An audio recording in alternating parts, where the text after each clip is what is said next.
click on yourself and you will get 3 dots in a blue box, and that way you can also mute. Kelly needs you to mute. There you go. Ruben, good, great, thank you. I think everyone has done it pretty much, so that's terrific. Also, we're going to take your questions today by using the chat feature, which is, again, you can see the little green thought bubble at the bottom of your screen that is a little to the right of the middle. It says chat. Click on that, open your chat box up, and as we're going through, if you have questions, please send them to everyone, and we will get those answered today. And if you have a major point to share, you can use the raise hand feature. A lot of this actually really works well with the chat feature. So without further ado, and I will tell you this forum is being recorded. We have note takers, and we'll be sending out information after the forum later today or tomorrow. I'd like to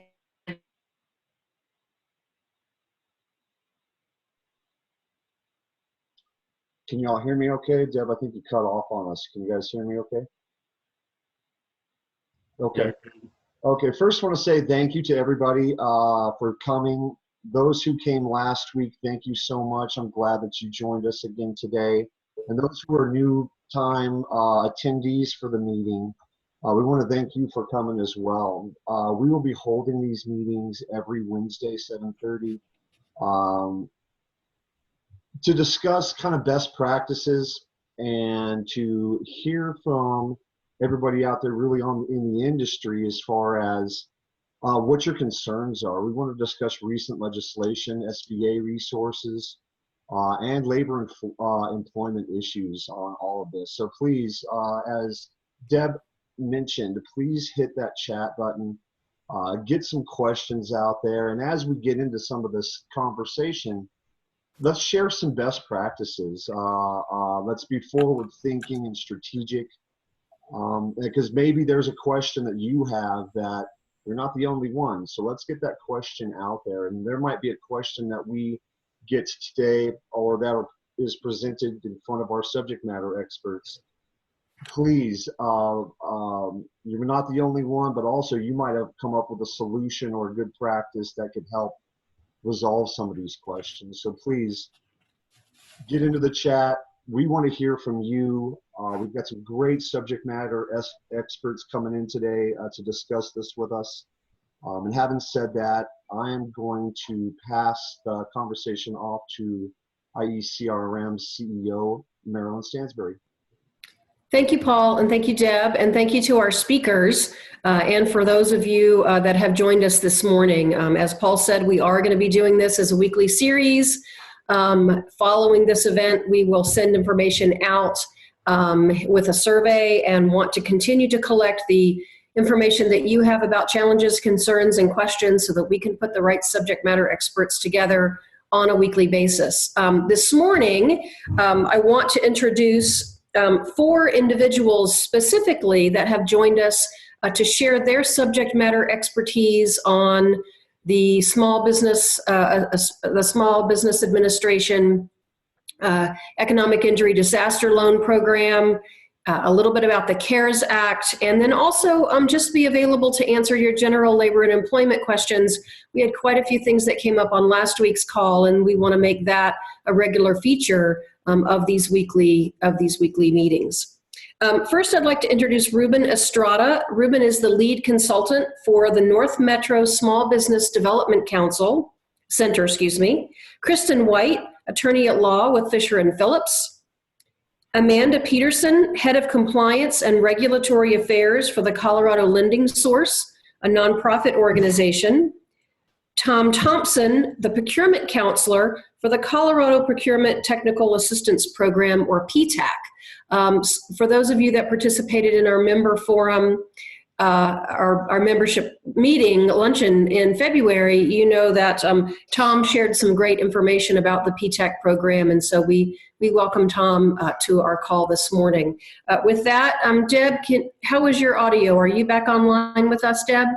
I am. Can you hear me? Yes. All So I right, will turn it great. over to you to start our conversation this morning. Perfect. Thank you, Marilyn. And welcome everybody again. I'd like to ask each of our speakers, starting with Ruben, to give us just a little 2-minute overview of who you are and your perspective as it relates to the COVID-19 pandemic. So Ruben, please have at it. All right. Thank you, Deborah. Can you hear me okay? Yes. All right. Good morning, everybody. Thank you for having me. I am one of the lead consultants at the North Metro SBDC office. Most people don't know much about the SBDC. We're trying to do a better job of marketing and reaching out to small business. But in essence, what we do is we're located in the Front Range Community College there in Westminster, right off 112th between Sheridan and Federal. And we all of our consultants offer free, confidential, one-on-one business consulting and low-cost training for small business. We help you in retaining jobs for your businesses, securing loans, increasing sales, winning government contracts, developing strategic business and marketing plans, and more. So we are just a resource of information, and really we have some great expertise on our team. So take advantage of us. It's absolutely free, no cost, and we're actually partially funded by the SBA. And we actually about 2 weeks ago, overnight we became a conduit to the all the loans that are being offered through the SBA. So thank you for having me. There's a quick 2-minute. Very good. Thanks, Ruben. Next, I'd like to ask Kristin White, who is an attorney.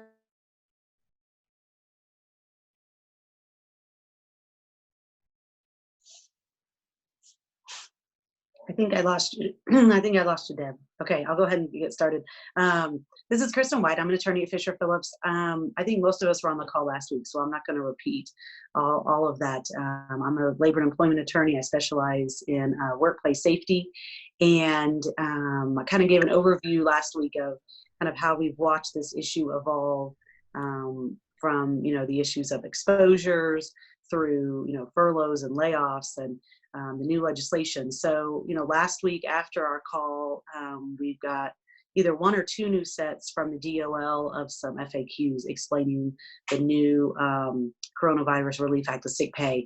So we're able to answer a lot more questions this week than we could last week. And then, we've also had the CARES Act come out now. So we still don't have regulations out on either law, so that does tie our hands a little bit. But we do have a lot of FAQs that the DOL is telling us how they're going to interpret a lot of these issues. So that's where we are now. Every day it seems we learn more, and it seems to change daily. So happy to be here. Thanks, Kristin. I'm going to do something about my audio here as we are going forward. Next, I'd like to ask Amanda Peterson, who's the head of. Yep. Hi, can everyone hear me? Can we get a thumbs up? All right, thank you. Sorry, my camera is not working. It's not purposeful, it just truly is not working. The Colorado Lending Source is a not-for-profit, mission-based organization located in Denver, Colorado. We specialize in all things SBA, U.S. Small Business Administration, as well as direct lending. So we're a conduit of the SBA as well. And we're what's known as a certified development company or corporation. And we do commercial real estate lending as well as all-purpose lending and micro lending. So as the CARES Act, as the economic disaster loans have come out, things like that, we have been on top of it and trying to get information out to small businesses across the state and country as much as we possibly can. And we are your resource for all things SBA.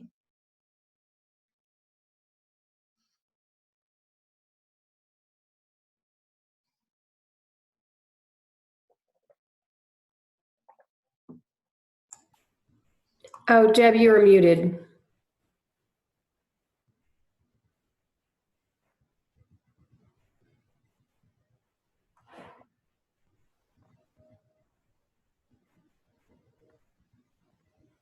Deb, you are muted. Oh, there you go. I'm trying to call in, and so now I'm going to get a lot of feedback. But anyway, let's proceed. I'd like to introduce Tom Thompson, who's a procurement counselor with PTAC.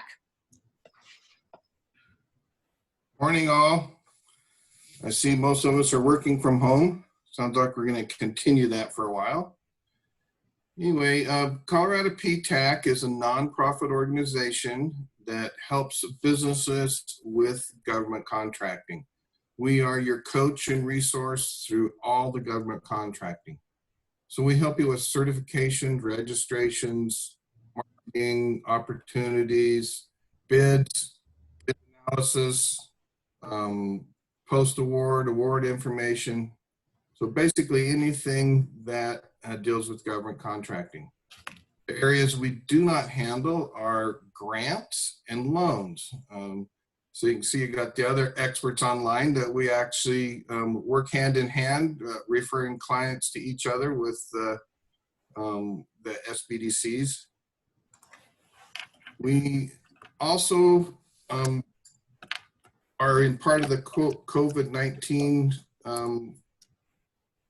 helping clients with making connections to the proper people for particular material right now that is needed in some labor.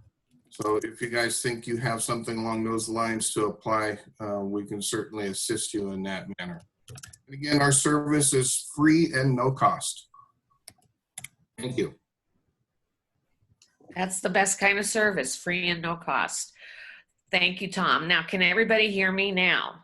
Yes? Good. Okay. The audio is going in and out. I had the same problem at a meeting last night, but I'll try to just stay on both the phone and on the audio here on Zoom. I'd like to ask each of you to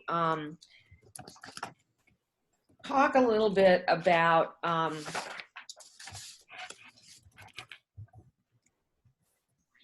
where you think this thing is going and how do you think it's going to impact legally, financially, in the workplace, and beyond. I think another minute or two, and then I'd like some people to also start submitting your questions. Ruben, looking at it from a small business standpoint, what's your perspective on where this thing's going to end up? Well, that's a really good question. I wish I had a crystal ball but I think everybody is optimistic that we're going to come out of this okay. I think there's a lot of funding resources and relief coming from the federal government that has really helped ease some of the pain. And, I'm in the trenches every day. I take probably a dozen new phone calls, plus I have about 9 or 10 one-on-one consultations with small business owners in the community. The common theme is most of these small business owners, they don't want a handout, and they try to figure out things on their own. They want to get through this without any help. They're adapters. They like to adapt. They like to pivot. They like to figure things out on their own. But what I'm counseling them on is a lot of this stuff, and that's great, and we do help them do that. But let's say, for instance, a restaurant owner. They've done a great job in pivoting towards carry out and trying to figure things out, curbside, delivery. But at some point, those types of businesses need people coming in, sitting down, sitting in their dining rooms, and ordering, alcohol and things like that. So it's at some point you get some relief, and you have to go after some of the funding that's available to stay in business. And I'm just lucky to be in the position that we're in, along with the colleagues on the call here, We're all trying to help them get through, look at 30 days, 60-day, 90-day plans on up to 6 months if we can predict that far, and really trying to put them in a position to succeed coming out of this and stay positive. And most of them are. I think they're positive, optimistic, and that makes our job a little bit easier. So I wish I knew how we're going to come out of this. I mean, I guess the president did make an announcement that we got a tough 2 weeks coming up. So we'll see how we're just going to take this week by week, day by day, and see where we are, try to make the best decisions possible with all the data and the information that we have, and take that one step at a time. Thanks, Ruben. I do want to mention, by the way, that there are a number of banking and financial IECRM partners on the call today. And so at some point, if you have something you need to interject into the conversation, just shoot it through the chat feature and we will call on you so you can actually do an audible for us. So next, let me ask Kristin to talk real briefly about her perspective. And again, would love to see some questions. I know you've got them. So Kristin. Sure. Thanks, Deb. I'd echo Ruben's comments that I think people are generally so optimistic. What we hear a lot right now is, how do I take care of my employees? What's the best avenue? And so that's where, a lot of our discussions, kind of cross from a legal to a business side of, here's the challenges I have. What's the best way, to take care of my employees? What happens if I furlough them? What happens if they get laid off? What does unemployment look like? Because, as Ruben mentioned, there is more money. That was part of the CARES Act, was putting more money in the unemployment system. So, I think, we see a lot of businesses right now really trying to survive. But at the same time, how do they take care of their employees and what does that look like? And really trying, our goal is to try to advise people and get through this, come out on the other side, excuse me, and not, and avoid litigation, from whatever side that may come from. So, yeah, I agree. I think we're still optimistic. I agree the next 2 weeks are, might be a little tough for all of us, but we're hoping to kind of weather the storm and see the other side.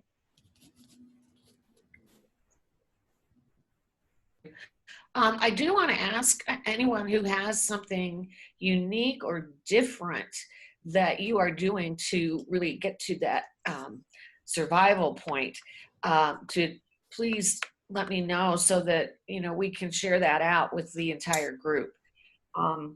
Again, you can use your chat feature to send that in and just send it to everyone, and I will then make sure that we get you recognized. Amanda, compliance and regulatory affairs and its banking. And one of the things I know I was looking at on the Small Business Administration site the other day was, one, how to get the economic injury disaster loan, number one, and number two, debt relief. Yeah. How, and then there is a whole nother feature for the express bridge loans. Yeah. Could you maybe help us understand those a little bit? Sure. So those are 3 separate programs offered. So economic injury disaster loans are actually offered outside of the CARES Act. It's something that the U.S. Small Business Administration was pre-authorized to do under their authority to deploy funds that way. That was their initial response. That was their immediate response. The CARES Act has now been obviously passed and is working on being deployed. One of the things that's offered under the CARES Act is a temporary increase to the SBA Express Loan Program, which can either be a term loan or a line of credit for our contractors here. Previously offered up to $350,000. It's now authorized up to $1 million through a temporary program. That's a pretty big deal. It can be a line of credit with a bank with a 50% guarantee from the U.S. government, which is a credit enhancement to the bank, allowing them to offer it with less restrictions. And it can be up up to 7 years. So that's a pretty big deal. And a lot of banks are going to be utilizing this feature to deploy capital to people. Now, debt relief under the CARES Act is kind of looked at in two ways. One, if you have an existing U.S. Small Business Administration loan, so a 7A loan, an express loan, a 504 loan, anything like that, you're automatically granted 6 months of debt relief, meaning the government under the CARES Act is going to make 6 months worth of your debt payments on those loans. It's not a deferment, it's actually payment. So your debt will be reduced by the amount that they make. The debt relief or the debt forgiveness under the Payment Protection Plan, which is the Payroll Protection Plan, a separate facility under the CARES Act, whereby you can recoup or receive funds to either rehire or hire employees. There is a debt forgiveness feature under that program, whereby once you prove that you have rehired or hired employees, then the U.S. government will actually forgive part of that loan. That loan can be up to $10 million, and it's for employers under 500 employees, which I'm sure most of you fall. So there's just a lot of features under the CARES Act that apply to U.S. Small Business Administration loans. It's a huge, unprecedented amount of funding for the SBA. And what the SBA is working on right now is, okay, now that the legislation is passed, how do we deploy it? The Payroll Protection Act portion of it will be available as early as Friday to apply. And the applications are available through most of your lending institutions, probably starting tomorrow. And then the official program rolls out on Friday. That's very fast. You know, one of the things I also have been reading about, and it's very confusing, I don't know if anybody else but me is confused, but the whole issue of loan forgiveness. Yeah. I mean, it's in all the language, but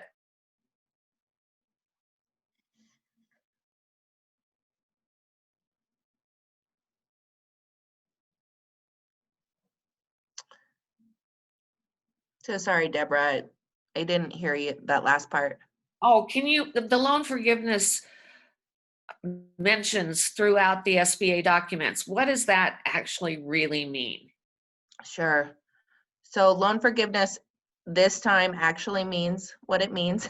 It means that you won't have to repay that debt if you can actually prove that, and through your lending institution. So you, in conjunction with your lending partner, can actually prove that you have spent the money and rehired or paid your employees, then that portion of the loan will be actually forgiven, meaning that you will not have to pay it back.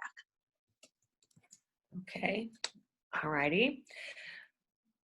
That's kind of interesting and I think quite unique, perhaps. Tom, talk to us about PTAC and where you are coming in with companies like ours to help out. Certainly. Excuse me. Right now we are referring clients to a lot of the local agencies because that's where their funding is actually going to trickle down to through FEMA. So some of our resources are state-led and some of them are local. Now, for those of you that may be in the electrical association, I don't know how many of you would be part of the PPE situation, but if you know of anybody, certainly direct them our way that has those abilities to create any of the personal protective equipment so we can get them to the right people, the right resources to see if they can help out. So that's really where a lot of our focus has been. Some of the other manufacturing, it all depends on how the company is set up and what their capabilities are. And those are discussions that we have to have with each one of the companies to determine what's going on.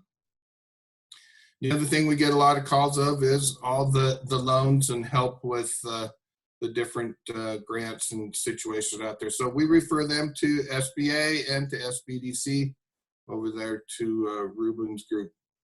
Also, some of you that may have government contracts, if you're concerned about things, I encourage you to talk to your contracting officers with each one of your government contracts to make sure you can get engaged in some of those equitable adjustments or other things within the contract.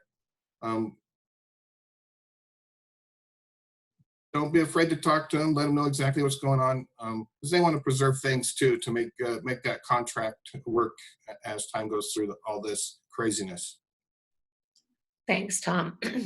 I did have a request here from Marianne asking if can IECRM combine the programs that we're talking about into a cheat sheet and send that out to everyone.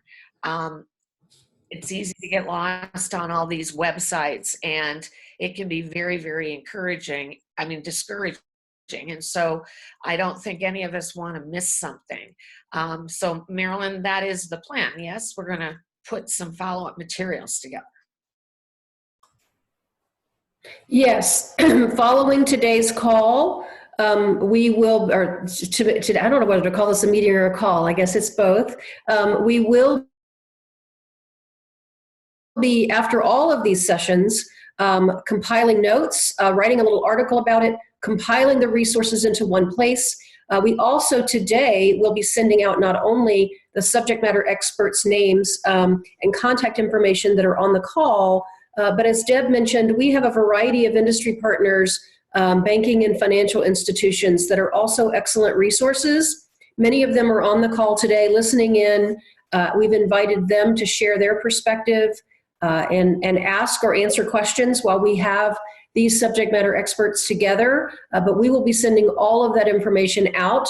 If any of you happen to be on the call and didn't go through the specific RSVP link to get the Zoom information, if you would email me or I don't know if the registration is still open, we want to make sure that we have all of your emails so that it goes out to you. But we also are doing a daily email to keep up with the COVID-19 crisis and response. So if you're not getting our daily emails and would like to, you can also email me at marilyn@iecrm.org, and we'll make sure that you not only get today's follow-up, but that you get all of our regular emails.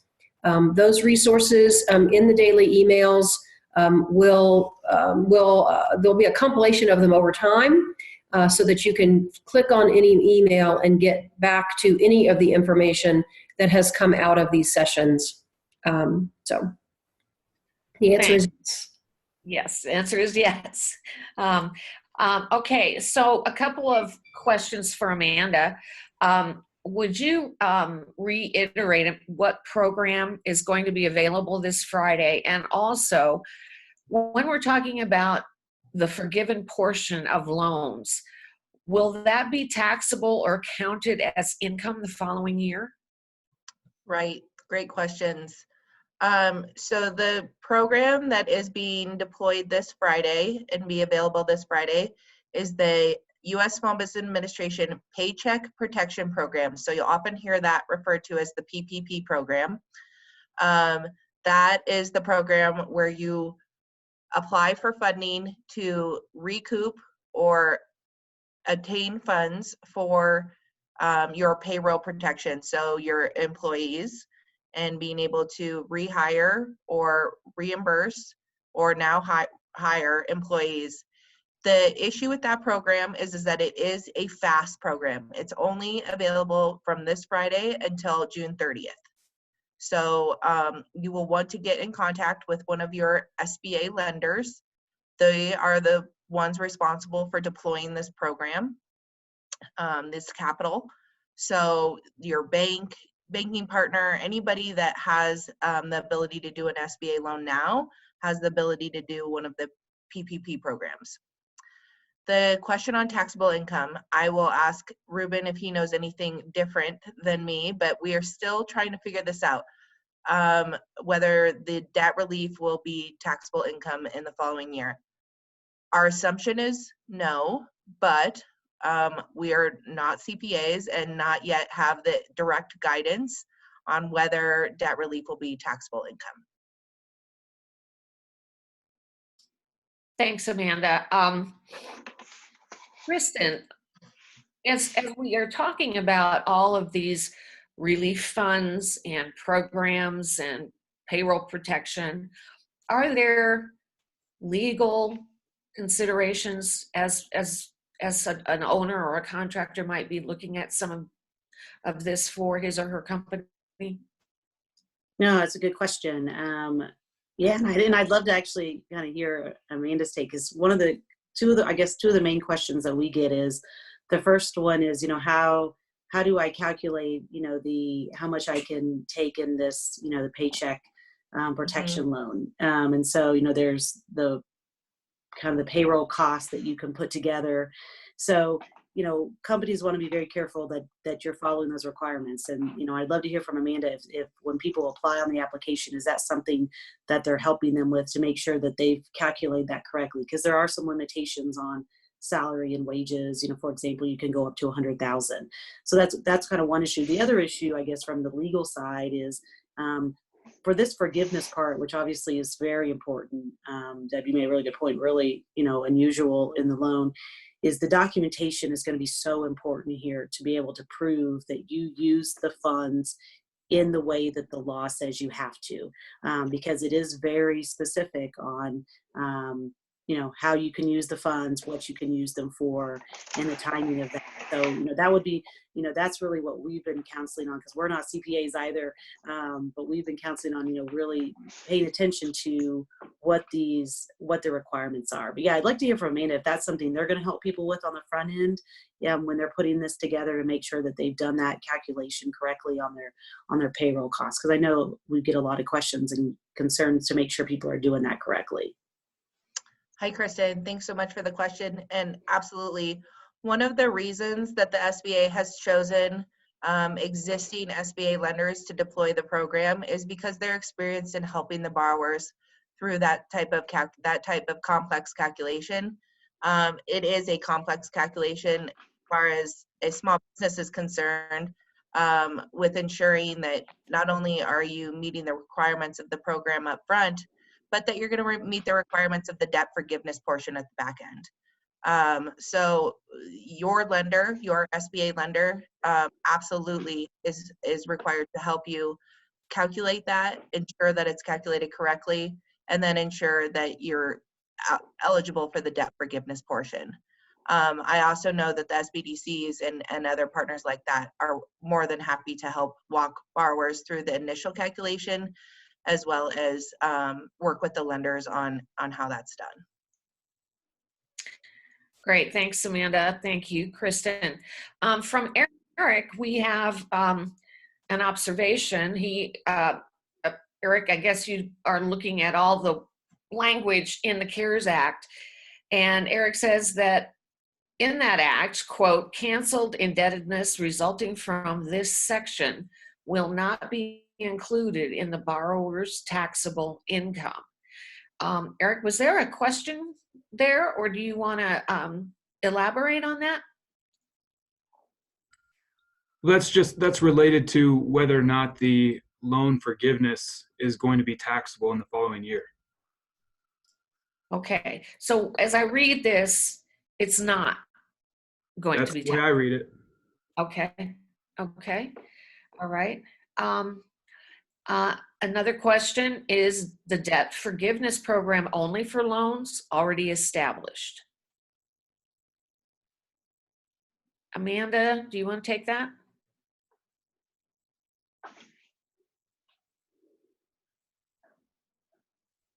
That's just for the PPP program. Okay. Right. So Sorry, I was on mute. It's okay. Just noticed. Yeah, Eric. So thanks, Eric, for pointing that out in the legislation about taxable income. We also read that. We would like some confirmation from the IRS and other institutions outside of the legislation. So, but then moving on from that is debt forgiveness only for established loans. So debt forgiveness is part of the PPP program, whereby, again, once you can prove under that program about reestablishing, rehiring, or hiring employees, then there will be a portion that is forgiven. Debt relief is for established loans. So debt relief is where SBA has granted funds to essentially pay existing loan payments. So if you have an existing SBA loan, they are making 6 months of your loan payments for you. That's very helpful. Hey, Deborah, it's Ruben. Yes, Ruben, go. Yeah, I just want to piggyback on some of Amanda's comments. A lot of good information. Thanks for that, Amanda. I just want to let people know that it is possible to stack these loans. So, for instance, if you get approved for the EIDL loan, you could actually refinance that with the SBA to roll it into your PPP loan. And that might give you some extra forgiveness with the amounts of loans that you're getting. So you can combine the loans, you can refinance it into one, whatever is going to be the most favorable terms for you. So I just want to give that, give you guys a heads up on that. Some of the questions that we get too is what's going on with the $10,000 grant that's out there. That is through the EIDL loan. That is a new application process that came out over the weekend. If you, just an FYI, if you did apply for an EIDL loan prior to Friday, so including Friday, last Friday, you will have to reapply with their new streamlined process. So get back on the website, fill out the application. It's much more streamlined. It's much easier. It takes about 5 to 10 minutes to fill out. And at the end of that section, this is very important. At the end of that section, the last section in the application, there's a box that you check if you want to be considered to get the $10,000 loan advance grant. You check the box, you put your bank information in there, and that's what makes you eligible to receive that grant. So very important stuff there. Ruben and any one of our guests today, what are the terms for, it's a grant, not a loan. Does it need to be paid back? And I believe that the initial amount is only $10,000. Is that right? Yeah, the specific language is up to $10,000. So, so depending on what kind of criteria they use to approve that, it is a grant. It does not need to be paid back. You could actually be denied the loan or approved for the EIDL loan and still just receive the grant and not accept any funding. So kind of a critical thing there too. Okay, and then this is actually called the Economic Injury Disaster Loan. Yep. Loan. Okay. Mm-hmm. Okay. I tell you, I would like to shift gears just a little bit and ask who among us has government work today, and see if we can get Tom to weigh in on a few things related to that work. If you would send me your name, I'll call on you.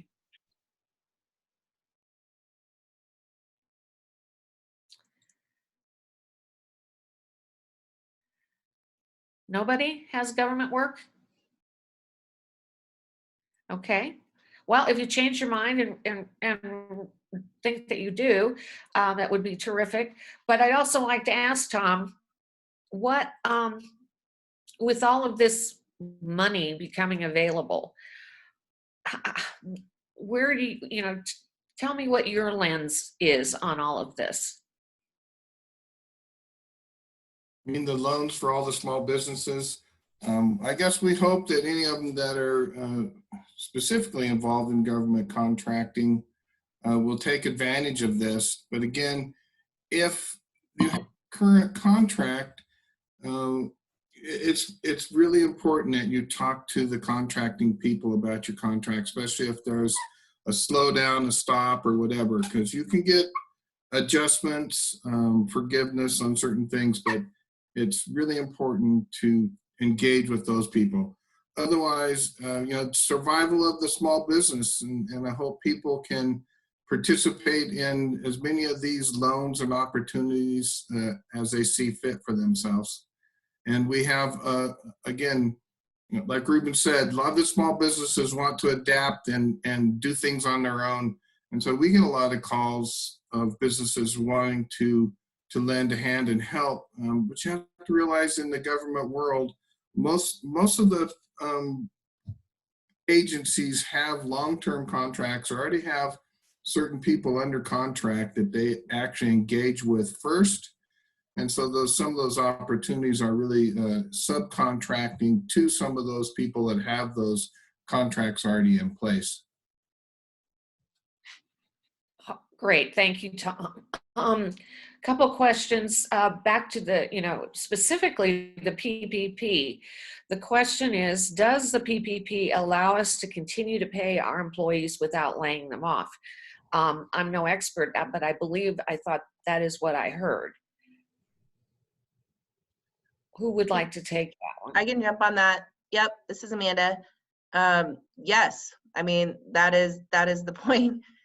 In addition to actually rehiring or paying back pay to employees back through February. So yes, please engage with that program to keep your employees hired, to keep your furloughed employees paid, things like that. Okay. Hey, but Deborah, what about, yes. I just had a question for Amanda. Is there any deferment on payments for the PPP? Great question, Ruben. We expect to see it. We don't see it in the legislation right now, but just like with all of the SBA programs, there is some sort of built-in deferment. So we expect to see some sort of deferment roll out with the deployment on Friday. Gotcha. I had heard 6 months to a year, so I was just wanted to confirm that. Yeah. Okay. That's pretty on par for what SBA is doing across the board, is at least 6 months, if not through 12/31. And that's what the idle loan as well. There's a 1 year deferment of payment. Yeah. So your first payment's not due for a year. They do still accrue the interest, but your first payment's not due for 12 months. Great point. Yep. What about if you are an owner or the senior most person on the CEO of a firm? Is that salary counted as payroll for the loan? Yes, of course. The way that we read it now, it's up to $100,000 annually will be allowed to be included in your calculation. Again, that payroll calculation for what is needed, you'll want to work with your lender on how to arrive at that calculation, but yes, it can be included as far as we can tell. Deb, I can add on that too. We've read it the same way, that you can include the salary of anyone up to the 100,000, but it is on a prorated basis. I'm with Amanda. There's a calculation that would go into that because you cannot include the compensation over 100,000 is the way we're reading it. So, and it's on a prorated basis. So yeah, they'd want to do a calculation on that with their lender. Okay, good. That's helpful. From Pinnacle, I'd like to hear from you a little bit more about your projects that are government, city. You say you have CDOT business. Can you tell us a little bit more, and maybe there's something here that Tom can weigh in on?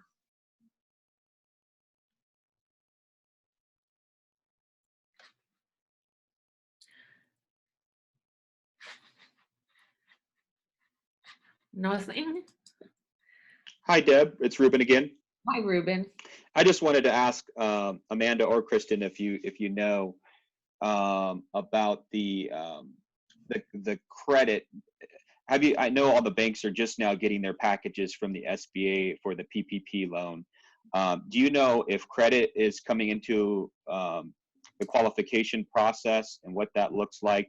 Have you guys seen an application yet, and what does that look like? What's the length, and is it just like applying for an SBA loan, or have they made it more streamlined? This is Amanda. We received the application documents yesterday from the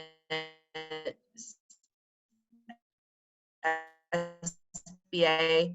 It's very streamlined, so it doesn't look dissimilar to an SBA application, but a lot shorter. From a credit perspective, all I can say is with probably 100 different banks in Colorado over the last 2 weeks, and they're ready. They're ready and set to deploy this capital to their small business. So they have a responsibility, and they know it. So that's what I can say to that. Got it. Thanks. So they would be the express loan, bridge loan people. Is that right? That's correct. Yes. So each, the way the SBA works is that they issue authority to banks to essentially deploy SBA loans, and to certified development companies like Colorado Lending Source, but banks to issue loans, and anybody that has the authority to issue an SBA Express loan or an SBA loan at this point can issue a PPP loan, assist with an SBA Express bridge loan. Pretty much anybody that already has the authority can do it, which is a lot of lenders, and I would be happy to share a list of lenders with this group. That would be helpful, because I know I was trying to find lenders the other day and could not. Yes, very happy to do that. That would be terrific. Is the 10K grant only for non-essential businesses that are not in operation, or is it for all small businesses? That's the idle loan. It's all small business. All small businesses, whether you're a corporation or a sole proprietor, it's all inclusive. Deb, I think you muted yourself. I did. Sorry. Yep. I got a What was that? little trigger finger on the mouse. Sorry.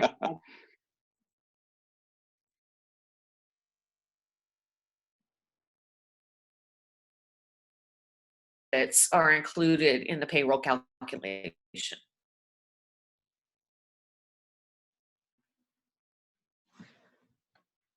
Did you guys? I think you broke up a little bit and we missed that entire thing. Oh, thanks, Ruben. Yeah, please do tell me if my mouth is moving and nothing's coming out. That would be helpful. We're trying to read lips, but not very good at it. Yeah. All right. The question is vacation pay and benefits, are they included in the payroll calculation? Amanda? This is Amanda. I would have to look. My assumption is no. I would have to look in detail. I apologize. I don't have that answer right off the top of my head, but my assumption is no. Amanda, I do have a slide here I just pulled up. Payroll compensation includes tips, medical insurance costs, paid leave, severance pay, retirement plan contributions, and state and local employment taxes. So I don't think that's, did I answer the question? Yeah, I guess we would have to define what fringe benefits entail. Right. Yeah, I think the word fringe tends to be the operative word, and what does that mean in each different situation. I do have a couple government contract responses now, and I'd love to maybe, Sierra, if you want to say a few words about the government work you have, and maybe ask some questions about government contracting advice. What do you feel you need to know right now? And if you can unmute, that would be terrific.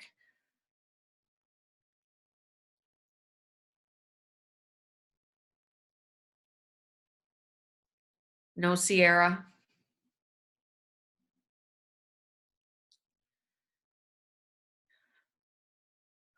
Sierra, if you unmute, you can you just click on the little blue box, or in your frame, or the bottom left side of the page is your mute microphone. Okay, the other person that we got some government contracting. Oh, okay. Sierra says her computer is blocking access. Paul, are you able to unmute her? Him, her? Let me take a look here. Sierra. Deb, while he's working on that, I pulled up our cheat sheet here on what payroll costs include on that question on fringe benefits, and we have that. I have Sierra unmuted. That we were interpreting that it does, as far as with salary, wages, cash tips, payment for vacation, parental, family, medical, or sick leave. Obviously not the one under the new federal law, because there's a tax credit for that, so don't combine those.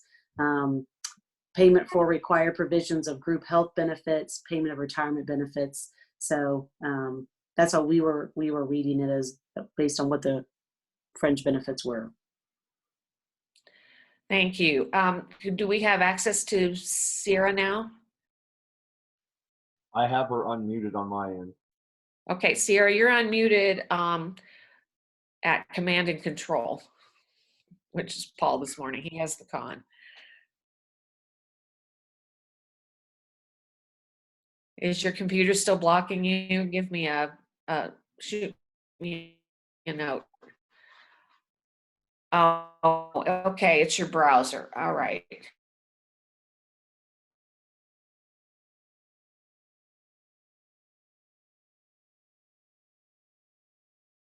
I just wanted to let everybody know that's on the meeting. Government. Send this out in the minutes that we will provide a recording of this session for those who need it.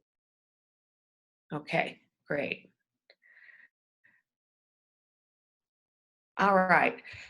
In terms of the panelists we have with us today, our speakers and special guests, do you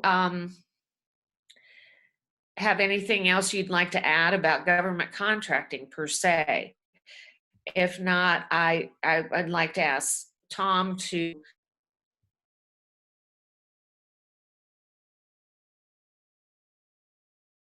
and wastewater treatment facilities. Very, very important work.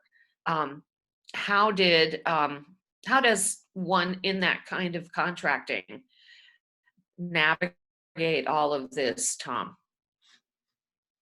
Yeah, sorry, your audio cut out, so I wasn't sure what you were asking. Okay, sorry about that. My question was, how does someone, let's just say specifically in water and wastewater treatment, look at all of the financial aid that we've been talking about this morning? Well, again, we have to refer them to SBA and our SBDCs, as they are the experts. Our contract with the Department of Defense, that's our main funder, forbids us from using loans or helping with loans. That's SBDC and SBA's responsibility for the loan. So that's what we have to do there. And I also want to add, any of those people that do have government contracts, feel free to reach out to me. I'm sure you're going to get my contact information, or I hope so, if you have any questions along that government line. And with that said too, if there's any other questions for me, I would like to have them now, because I actually have to go to another meeting here in a couple of minutes. Well, and a couple of minutes is really all we have left. Thanks, Tom. We are going to we have a hard stop at 8:30. Hi, Deb. This is Ruben. Hi, Ruben. Yeah, I just had a question for Tom. He had mentioned something about FEMA, and I didn't catch it. Is there assistance coming down from FEMA? Is there some relief there? Well, not directly to small businesses. So FEMA is the disaster response. They come in with supplies and organization into an area. And so FEMA is one that engages initially into those disasters. And they already have contracts in place typically. And then the funding flows down from FEMA to the local agencies, because all the local agencies know their people and are responsible for going about their awards of contracts per their particular procurement rules and regulations. They're not all the same. So that's why they disseminate it in that form. Okay, that helps. I'm about to turn it over to Marilyn to wrap us up this morning, and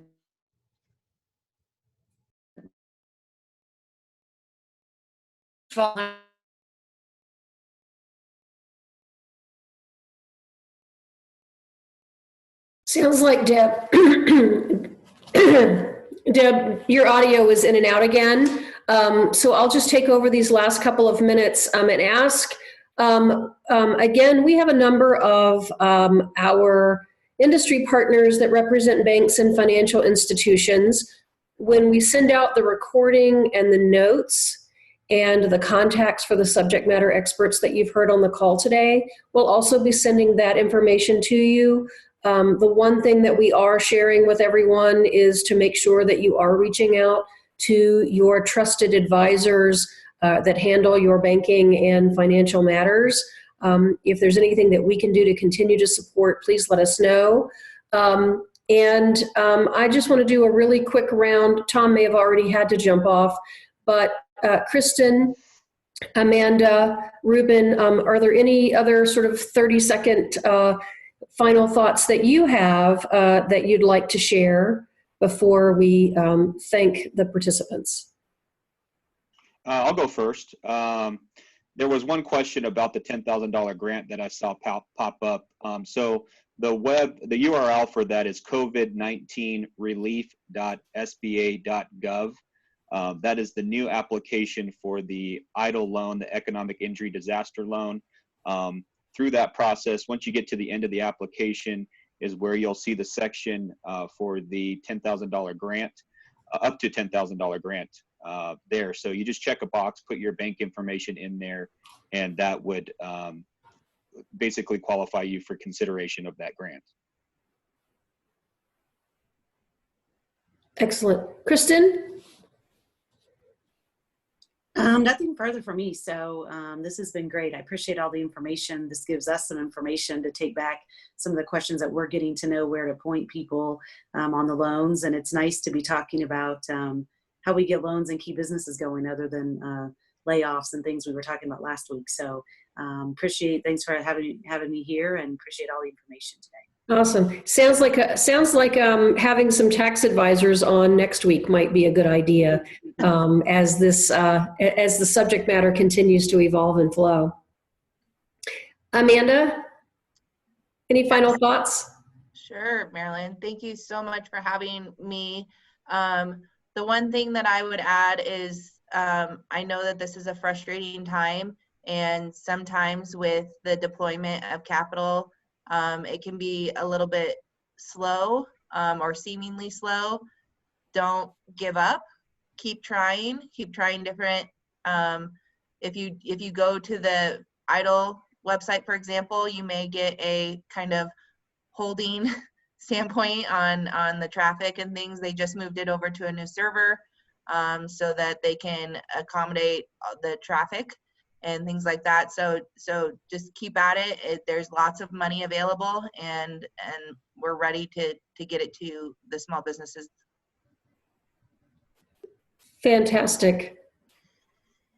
Paul and Deb, thank you for being our moderators and hosts again today. Just so Deb knows, we were having some internet issues from our office yesterday, causing an alarm to go off, in fact. So not surprising with everybody using Zoom meetings across the world right now to stay in communication. But thank you so much. We really appreciate all of your preparation and time on the call. Again, we will do this again next Wednesday at 7:30. We hope that you have found this helpful. please take a look at the email that will come out later today. There'll be a survey so that we put the right resources into your hands as this continues to evolve. And don't just wait for Wednesdays at 7:30. If you need anything from IECRM at any time, please reach out to us. Thanks, and everybody have a wonderful day. Yes, next week, April 8th, 7:30 in the morning, we'll be doing this again. So thank everybody for participating. And you can sign up now on the website. We've already got that one set up for you to register. That's right. Thank you all. All right. Great discussion today. Thank you.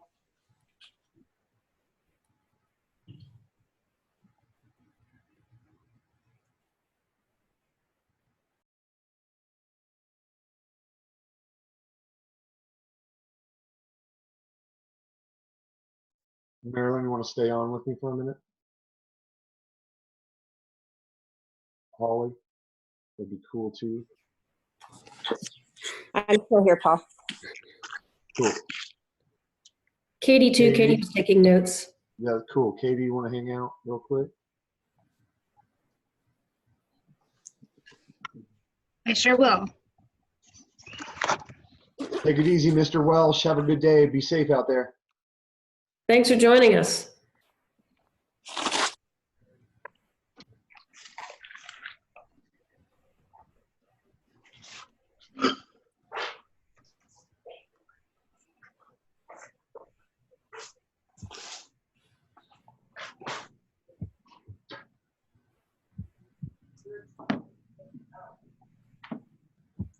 I'm releasing people from the meeting.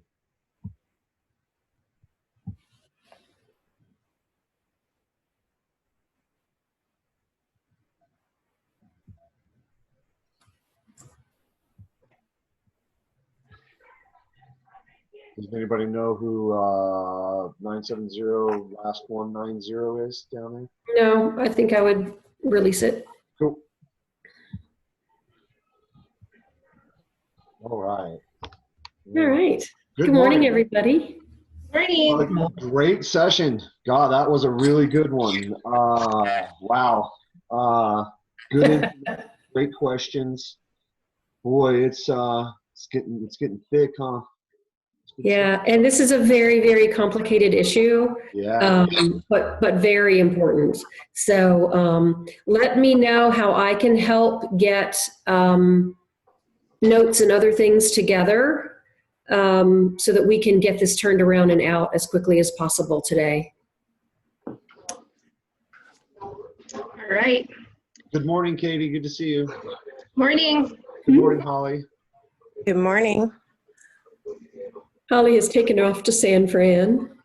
That's Yes, right. I am. I'm getting ready to load up and head there. So I've been to that exact spot in San Francisco where you've taken that picture was taken. I have too. Yeah, that exact spot. I have crossed that bridge on a bicycle and got my handlebars hung up on one of the guardrails Oh, wow. No. and had a massive bike accident on the top of the bridge. Oh, Marilyn, that's terrible. I set up golf tees and I launched golf balls from that spot right there to try and get out to the bridge. There's no way I could make it, right? But we were launching golf balls into the ocean. It was a lot of fun. That's funny. That's funny. Okay, so a great meeting once again, and what I'll do is I will jump in, or anybody I think can jump into the operations Zoom and pull the recording so that we can provide that right in the communication resource. That's probably assigned already, isn't Okay. it? Holly or Katie, is that already assigned? Yes, I'm pulling the video and posting on our YouTube, and Holly is pulling the video, audio, and other links to share in our documents. Okay. So for the link for the video, Katie, I'll need you to send that to me too once you put it on YouTube to include in the document as well. Yeah. Very cool. Perfect. Paul, somewhere there is a list of assignments following the meeting, or actually for all of the meeting, for the prep and the meeting control and the follow-up. So I think Katie and Holly have ownership of this from here. Is that correct? Mhm. Yeah. And if either of you need anything, just let us know. Okay. Great. Alrighty. Thank you so much. All right, And- thanks, guys. Yeah, and I'm going to text Amanda because there was one reference that she made to a site that sounded new to me. So I'm going to ask her if it was something different than we've already been aware of. We added her at like 8 o'clock last night. Jay Hicks pulled a hat trick and got her, and she was a fantastic Absolutely. expert. Yeah, she was great. Yeah. Yeah. Very, very cool. Yeah, huge collaborative effort to make these things happen. So be thinking about, Great job, Marilyn. based on the content you heard, be thinking about, I do think that we need to have our Whipley and Hughes and accounting advisors on next week as this continues to flow. But if there are other topics that you think are resonating with people based on what you saw in the chat, let me know and we'll put them together. We're going to have Fisher and Phillips on every week. There's Cool. going to be an attorney on the call every week. I've already secured that. Awesome. All right. See you all later. at 1. Bye-bye. All right. Yeah, at 1. Yep. Have a See good you at morning. 1. All right. Thanks.